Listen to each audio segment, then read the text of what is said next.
Welcome back to Two Brothers Comics. I'm Nick, and today let's talk about why Marvel Comics sold off so many of their film rights to so many of their characters. Stay tuned.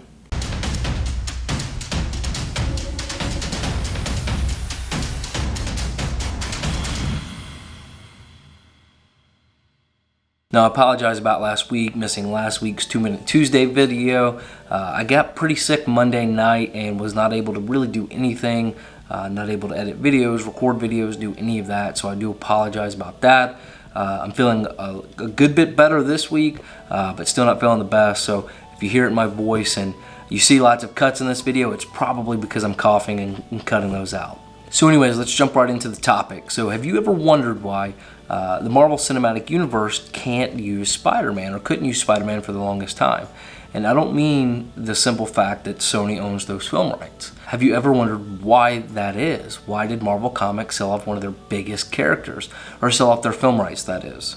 And not just Spider-Man, but you look at X-Men, you look at Fantastic Four, Hulk for a while. So many of these characters, why would Marvel just sell those off? What caused it? So it starts all the way back to the infamous 90s during the comic book speculation bust. We're all fairly familiar with what happened, so I don't want to go into that too much.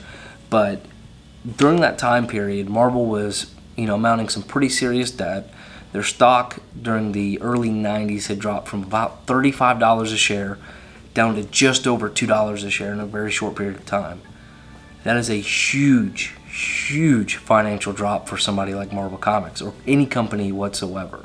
And this was again due to the speculation bust.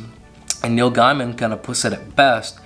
You're selling bubbles and tulips to customers that are going to buy multiple copies of comics thinking they're going to have this long-term investment, but in the end those tulips are just going to be rotting down in the cellars. If you want to understand that concept a little bit more, check out Tulip Mania in the 17th century. That's what Neil Gaiman was referring to, but he said this to over 3,000 retailers in the 90s.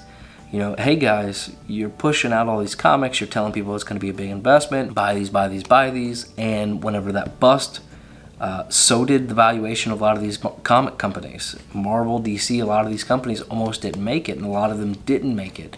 But again, that's a topic for another day. So when Marvel Comics went from $35 a share down to about $2 a share, their revenue was down exponentially, their debt was just outrageous.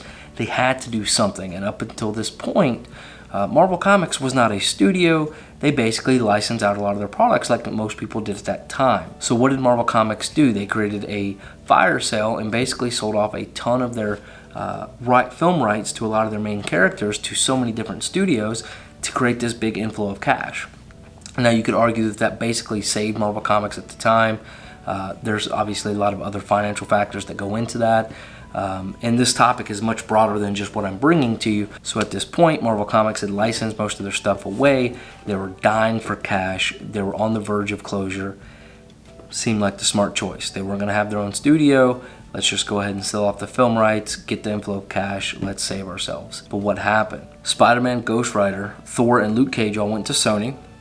X-Men, Fantastic Four, Daredevil all went over to Fox. Hulk and Namor went to Universal, which to this day, Hulk is still under Universal as a distribution right. That's why we only have one standalone Incredible Hulk movie within the MCU. Has a lot to do with the distribution rights that Universal still owns, but that's a whole nother topic. Iron Man and Blade went to New Line Cinema, which we all know the Blade movies early on. Punisher, Black Widow, and Man-Thing all went to Lionsgate. Now all of these deals were done with term limits and certain stipulations that if they weren't upheld, the rights would revert completely back to Marvel. Now at this point it's not super relevant because Disney's basically going on and acquiring all of these different studios, Fox, and some of these others, so I don't think there's going to be much of an issue other than I think the big one is Spider-Man right now. Now, had that not happened, we wouldn't have had the Tobey Maguire Spider-Man movies or the Blade movies, but again, that's Tobey Maguire Spider-Man really jump-started the comic book movie genre again. And I wonder, had that not happened, would we have gotten Marvel Studios, would we have gotten MCU, and all these wonderful movies we're getting now, DC, Extended Universe, all this other stuff. And it kind of makes you wonder, okay, we're doing very well now with the movies, we absolutely are getting the best of the best, but they would look so much different had they been able to use some of the Fantastic Four characters, some of the X-Men characters, because the Infinity Saga looks a whole lot different in comic books than it does actually in the MCU, because a lot of the characters they weren't allowed to use. So I always wonder what could have been. What could have been if Marvel had just kept their film rights, and what that would have looked like. But anyways, I'm thankful for what we have now. I thought this was a really cool suggestion from a community post I put up last week before I got sick.